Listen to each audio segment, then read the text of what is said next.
जो चलते हैं मेंटल मैथ क्लास 9th के नेक्स्ट पार्ट पर। मैं हूं हरी सर और आप सभी बच्चे देख रहे हैं आपका अपना यूट्यूब चैनल चलो कदम बढ़ाए। तो बच्चों आज हम जो करने वाले हैं क्वेश्चन 11 से, ये मैं आपको दिखाता हूं। यहाँ पर चैप्टर 7 हम कर रहे हैं और क्वेश्चन 11 से अब हम करने वाले हैं यहाँ पर पार्ट 3 और 11 से 15 तक हम इसमें डिस्कस करेंगे। आइए करना शुरू करते हैं। तो बच्चों यहाँ पर जैसा कि आप अपनी स्क्रीन पर देख पा रहे हैं, यहाँ पर मैंने पहले से ही लिख के रखे हुए हैं ये क्वेश्चन। आइए करना शुरू करते हैं। देखो क्या कहता है, बिल्कुल ही शॉर्ट मेथड से बताऊंगा और आप उसे जरा ध्यान से देखिए। देखो क्या कहता है, in a triangle P Q R internal angular bisector of angle Q and R, ठीक है, angle R intersect at a point O. If angle P is equal to 110 degree, then what is the value of QOR? मैं आपको बना के दिखाता हूँ। ये देखिए इस तरीके से, ये P, ये Q और ये R, ठीक है, ये हो गया। तो यहाँ पर लिखा है in triangle P Q R internal angular bisector of angle Q। ये Q इंटरनल अंदर की तरफ, ये और यहाँ पर ये O पर क्या करते हैं, यहाँ पर इंटरसेक्ट करते हैं। अब आपको ये एंगल P की वैल्यू गिवन है 110 डिग्री। आपको जो वैल्यू बतानी है QOR की वैल्यू बतानी है, QOR ये वैल्यू आपको बतानी है। आइए कैसे करते हैं। अब हमेशा याद रखिए, जब भी कभी भी इसी तरह का क्वेश्चन आए तो आपको एक चीज याद रखनी है, ठीक है, एक चीज याद रखनी है। इसको आपको करना है किस फॉर्मूले से, 90, और यहाँ पर इंटरनल एंगल है तो प्लस का साइन आएगा और एक्सटर्नल एंगल होता है वो भी मैं अभी बताऊंगा, तो उसको उस तरीके से करना है, ठीक है। तो यहाँ पर देखो ये जो एंगल दिया हो ना P, यहाँ पर ए बी हो सकता है, ABC भी हो सकता है, कुछ भी हो सकता है। तो जो भी गिवन हो, यहाँ पर एंगल P है तो P लिख दीजिए और A होता तो A लिख देना और बाई 2 इस तरीके से। तो आपका ये QOR की वैल्यू आ जाएगी। आइए कर लेते हैं QOR, ठीक है। तो 90 डिग्री प्लस P की वैल्यू क्या, 110 डिग्री बाई 2 से इसको डिवाइड कर दीजिए तो 55 आ जाएगा, ठीक है। 90 प्लस 55 होता है 145 डिग्री। ये आपका आंसर आ गया। अब मैं जो बता रहा था कि अगर एक्सटर्नल एंगल होता, मान लीजिए यहाँ पर ये है, ठीक है, ये PQR ये है और यहाँ पर ये एक्सटर्नल एंगल हो गए ये। अब इस एक्सटर्नल एंगल के अगर बाइसेक्टर गिवन हो जो O पर इंटरसेक्ट करते हो और हमें ये फाइंड आउट करना है, ठीक है, तो इसका फॉर्मूला क्या होगा, 90 डिग्री माइनस एक्सटर्नल एंगल में क्या आएगा माइनस और एंगल P/2, तो ये इसकी वैल्यू आ जाएगी, ठीक है। तो आपको ये दोनों फॉर्मूले याद रखने हैं। आइए करते हैं नेक्स्ट क्वेश्चन। अब देखो नेक्स्ट क्वेश्चन में क्या कहा है, in triangle XYZ XA is the angle bisector on to YZ, ठीक है ना, यहाँ पर गिवन है। ये मैं बना लेता हूँ छोटा सा ताकि आपको अच्छे समझ में आ जाए। ये XYZ है, XYZ इस तरीके से, ठीक है। और यहाँ पर XA जो है ये X का बाइसेक्टर है यहाँ पर, यानी एंगल 1 इक्वल है एंगल 2 के, और जो YZ को यहाँ पर A पर ये इसका नाम दे दे XA, ठीक है, इस तरीके से। If the semi perimeter of the triangle is 12 centimetre. अब सेमी पेरीमीटर क्या होता है, हाफ पेरीमीटर को बोलते हैं बच्चों, ठीक है, यानी कि ये 12 है, याद रखना। XY 12, XY ये 12 सेंटीमीटर है और YZ ये 6 सेंटीमीटर है, सॉरी YZ, हाँ ये YZ, ये वाली YZ है 6 सेंटीमीटर है, ये नहीं है। व्हाट इज द रेशो, यहाँ पर रेशो में फाइंड आउट करना है कि YA ये और AZ ये वाला, ठीक है।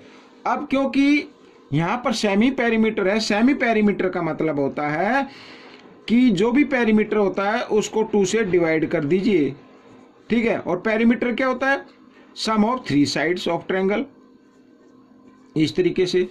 एक्स वाई, वाई जेड और एक्स जेड, ये हो गया पेरीमीटर। लेकिन यहां पर तो सेमी पेरीमीटर गिवन है, तो उसको अगर हम 2 से डिवाइड कर दें तो सेमी पेरीमीटर हो जाता है। लेकिन गिवन कितना है 12, तो 12 लिख दीजिए।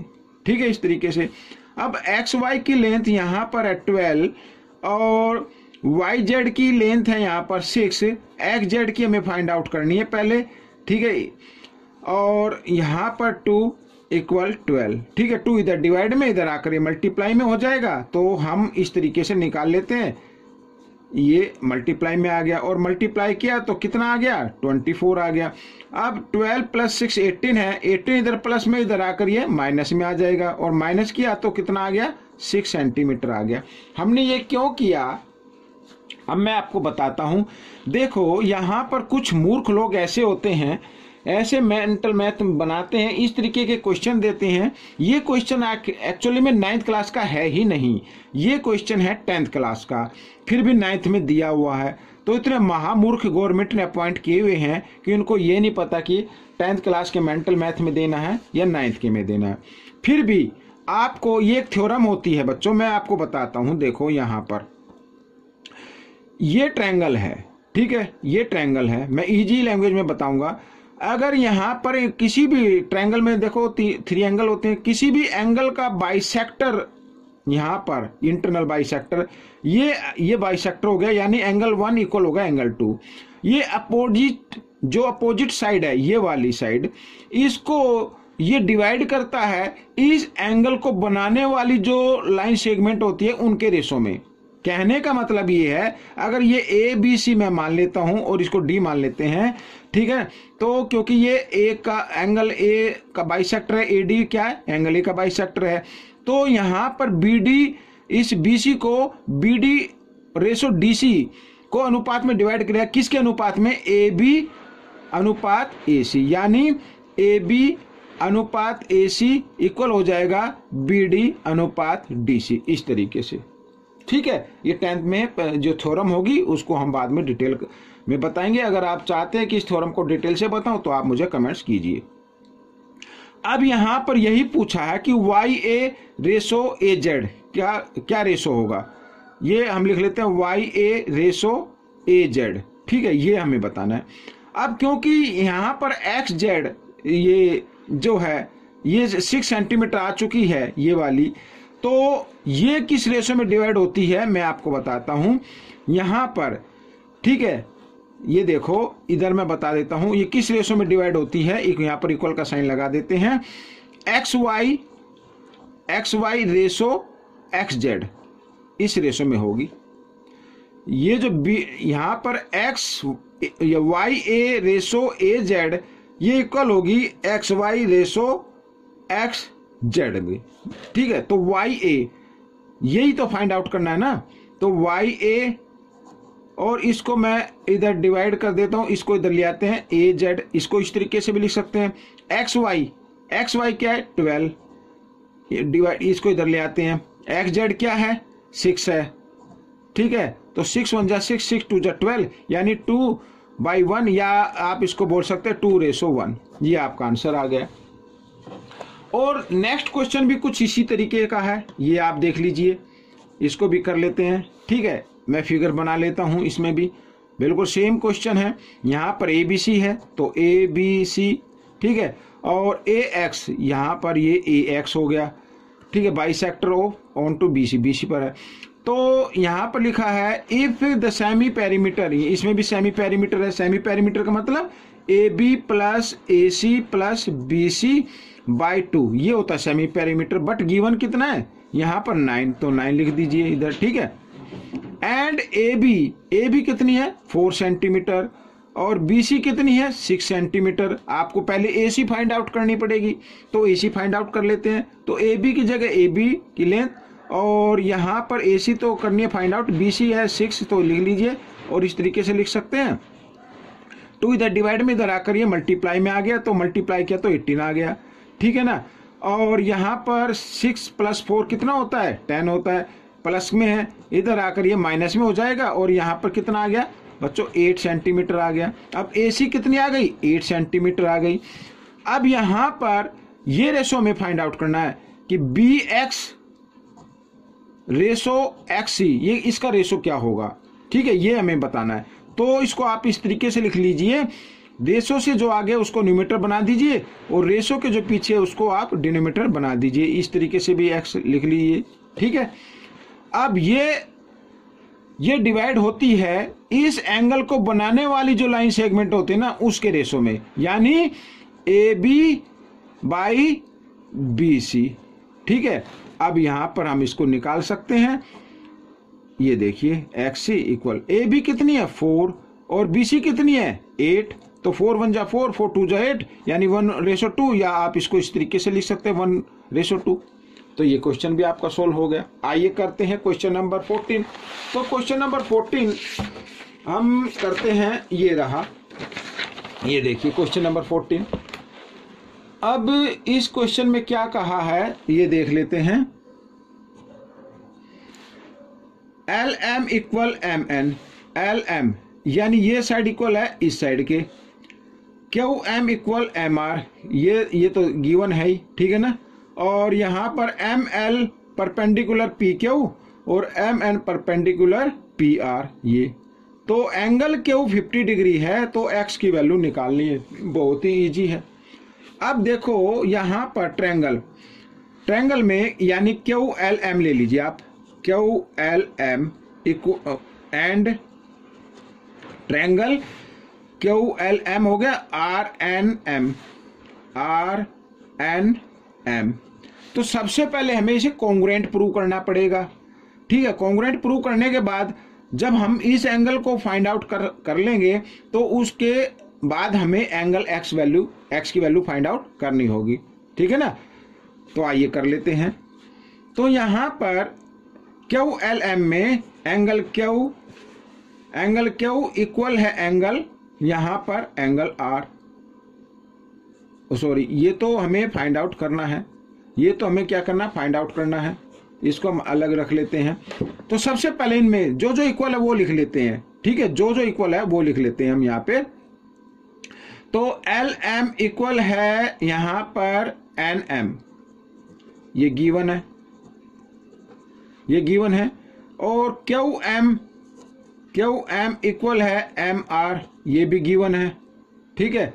साथ ही यहाँ पर परपेंडिकुलर दिए हुए हैं, परपेंडिकुलर का मतलब होता है 90 डिग्री, यानी ये एंगल, ये 90 का तो ये भी 90 का होगा, ये 90 का तो ये भी 90 का होगा, ठीक है, लीनियर पेयर से। तो यहाँ पर इसका नाम हम लिख लेते हैं बच्चों एंगल 1, और यहाँ पर लिख लेते हैं 2। तो एंगल 1 इक्वल होगा एंगल 2 के, 90 डिग्री के हो जाएंगे। तो हमारे पास यहाँ पर क्राइटेरिया आ गया है, हम इसको लिख लेते हैं QLM कॉन्ग्रुएंट ट्रायंगल RNM, ठीक है। क्राइटेरिया क्या है, साइड एंगल या साइड एंगल साइड, आप इस तरीके से लिख सकते हैं। और इतना करने के बाद अब आपको पता, जब कॉन्ग्रुएंट ट्रायंगल हो गए तो इसके सभी कोरस्पॉन्डिंग पार्ट इक्वल होंगे, यानी कि यहाँ पर X की वैल्यू फाइंड आउट करनी है। इससे पहले हमें ये वैल्यू फाइंड आउट करनी पड़ेगी। इसको एंगल हम 3 मान लेते हैं, ये 90 का है, ठीक है, ये 90 का हो गया यहाँ। तो एंगल 3 की वैल्यू क्या होगी, डायरेक्ट कर लेते हैं भाई। ये ट्रायंगल हो गया, और ट्रायंगल के 3 एंगल होते हैं, 3 एंगल का सम 180 होता है। तो ये 90 ये 50 है, तो 140 हो गया। और 180 में से अगर हम 140 माइनस कर दें तो 40 डिग्री आ जाएगा। तो x की वैल्यू क्या होगी, x की वैल्यू एंगल 3 के इक्वल होगी CT के द्वारा। जो ऊपर लिखना था हमें नहीं लिखा, अब लिख लिया, कोई दिक्कत नहीं है। तो एंगल x की वैल्यू 40 डिग्री आ जाएगी, ठीक है। ये सभी क्या है, कोरस्पॉन्डिंग पार्ट हो गए दोनों एंगल। तो बच्चों ये क्वेश्चन भी सोल्व हो गया। आइए करते हैं क्वेश्चन नंबर 15। अब यहाँ पर 15 भी बहुत ही इजी है, ये देखिए AB इक्वल BC, AB यहाँ पर गिवन है, AB इक्वल BC ये, और ये BC ये हो गया।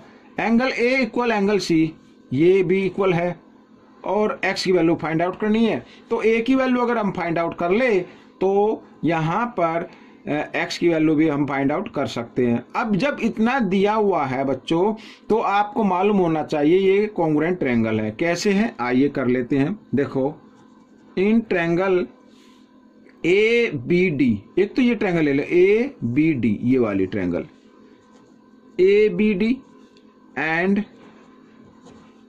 ट्रायंगल एक ये ले लेते हैं CBE, ये वाली, ठीक है, CBE। अब इसमें angle B equal angle B, ये B तो दोनों में लगता है ना, तो इसे बोलते हैं कॉमन एंगल, यहाँ पर लिख लीजिए कॉमन। साथ ही यहाँ पर AB इक्वल है BC के, ये तो गिवन है, लिख लेते हैं। और साथ ही एंगल A इक्वल है एंगल C के, ये भी गिवन है। तो इसका मतलब क्या हुआ कि triangle ABD congruent triangle CBE, ठीक है। क्राइटेरिया लिख लेते हैं, angle side angle, angle side angle, ठीक है। और एंगल A इक्वल होगा एंगल C के, ये तो पहले से ही गिवन है, और जो इक्वल गिवन है x डिग्री के, तो हमें ये फाइंड आउट करना है, ये फाइंड आउट करना है। तो ये कॉन्ग्रुएंट तो हो गई। अब आप सभी जानते हैं ट्रायंगल के जो 3 एंगल होते हैं उनका सम कितना होता है, 180 डिग्री होता है। ये तो मैं आपको एक्सप्लेन करने के लिए कर रहा हूं, जब आप इसमें एक्सपर्ट हो जाएंगे तो आसानी से कर पाएंगे। अब देखो, इन ट्रायंगल ABD में, इन ट्रायंगल ABD, ये ट्रायंगल हो गया ABD, यहाँ पर 2 एंगल का दिए हुए हैं, 3rd एंगल हम फाइंड आउट कर सकते हैं। और तीनों एंगल का सम कितना होता है, 180 डिग्री होता है। तो 180 में से अगर हम दोनों का सम माइनस कर दें तो 3rd एंगल आ जाएगा, और 80 + 50 कितना होता है, 130 डिग्री होता है। तो एंगल A कितने का आ गया, 50 डिग्री का आ गया। और यहाँ पर A किसके इक्वल है, C के, और C किसके इक्वल आ रहा है, X के। तो यहाँ पर जो एंगल X की वैल्यू आएगी वो भी क्या आएगी, 50 डिग्री आएगी।